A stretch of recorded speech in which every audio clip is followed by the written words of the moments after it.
This is how to combine all of these charts in Excel to make a very cool dashboard. The workbook I used to make all of these things is available in my bio to practice with me.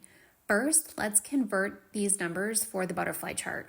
We need to divide these millions by 10 to the 6th so that we get these in a smaller digit.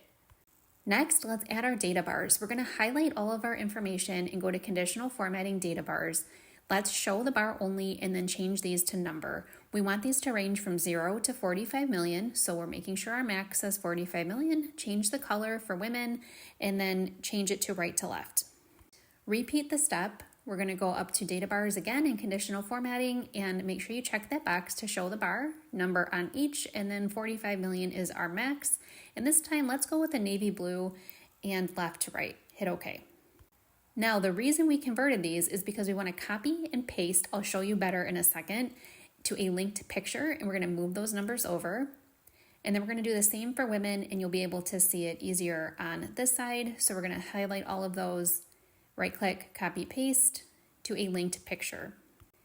Again, now you can move these values over, and what this is going to do is update these numbers as you change them in the original columns. So we can highlight all of these and go up and change the font to bold and white, and then it's going to show automatically in our picture. If you later need to update those values, you can do that, and it's really easy.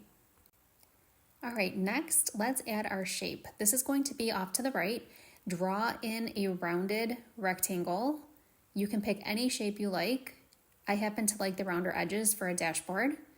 So then let's go up to insert, and we need to add some different shapes here. We're going to add a text box first. This is where we're going to put our total value in. So we want to get our total population between men and women here. So I went up to the formula bar, I pressed equal, and then selected our total. And we can do some formatting here to center, bold it, and change the font to be larger. Now you're going to have to resize this box once you've got all of your formatting done, just to make sure it's going to fit. That is a larger number. So let's move it up a little bit, and then let's insert another text box because we want this to be very clear what this is, and this is, let's say, total. You could put total population, whatever you want. Let's change the font again on this to make it a little bit bigger, and we will center this accordingly. So that's looking much better.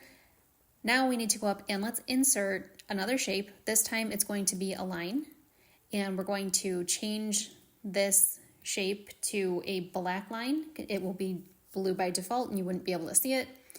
And then let's add an icon. So I'm going to type in people because I want to find something that represents people. So I like this one. It shows both men and women. And then let's move that into place. Now we need to change the colors on these. So you can click on each one, holding shift, and then let's change it to a gray. And then you can go back and change the larger shape, the background, to be shadowed or beveled edge, whatever you like. Let's go with the shadow. And then I'm going to try to shrink this down just so you can see a little bit better. And I right-clicked and I hid that totals line. We don't need it anymore. And let's just add in like a dividing line of some sort. I like to kind of break it up a bit, so I'm just going to fill that in with a dark gray. So now our top portion is done. The rest of these are going to be more charts. So let's select all of our data here and go up to Insert Chart, and this is a tree map. This tree map chart is a great alternative to pie charts because a lot of times pie chart isn't really clear how big the tiles are. And this reads left to right, largest to smallest, and makes it a lot easier to see. And this is going to be our regions. Now for the next one, we want to do a couple donut charts. So I went up to insert a donut chart, and let's change the title on these. This first one is going to be average income split. So let's change the solid fill on this. We want to go with a pink again, just to keep it coordinated with our data bars for women, and then we'll go with a navy blue for men. And then you can change the thickness of the donut, and let's change that down to like 43.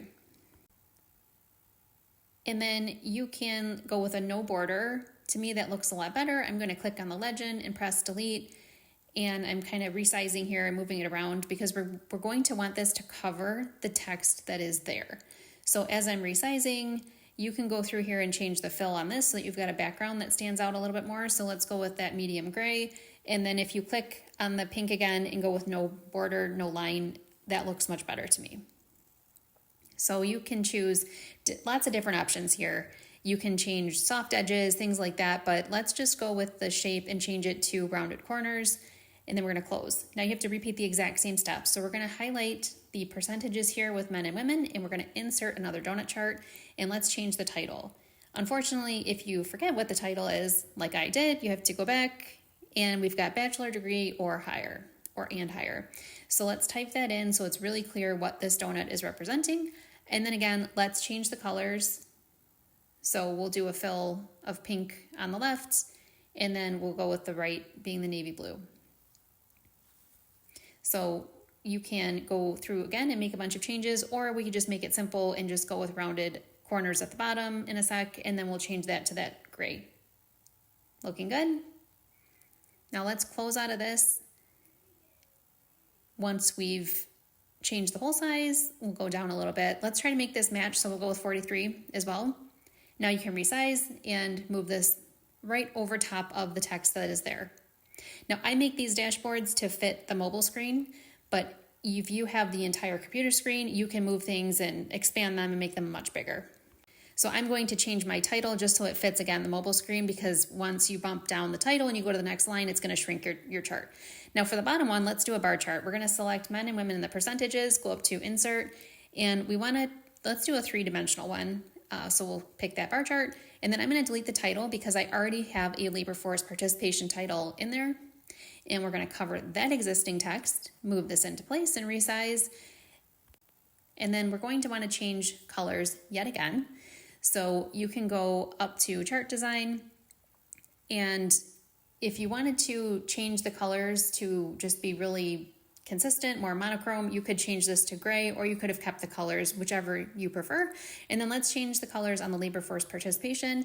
So again, we're going to go with pink for women and then the navy blue for men. And we'll do no border, and same thing, no border. The other option you have is to go up to the quick styles and the change colors area, and you could pick one that's already in place. But if you notice, once you do that, it does nice things for the background, but then you have to go through and change your colors again. So you might want to choose that first before you go changing your bar colors. So this is looking really good. And if you wanted to do something like change your background to a lighter gray, you could go back through here and fill these colors in. And then I went and messed up the title, so I got to fix the title real quick. But once you fix that, you're good. You've got your whole dashboard and you learned all these charts.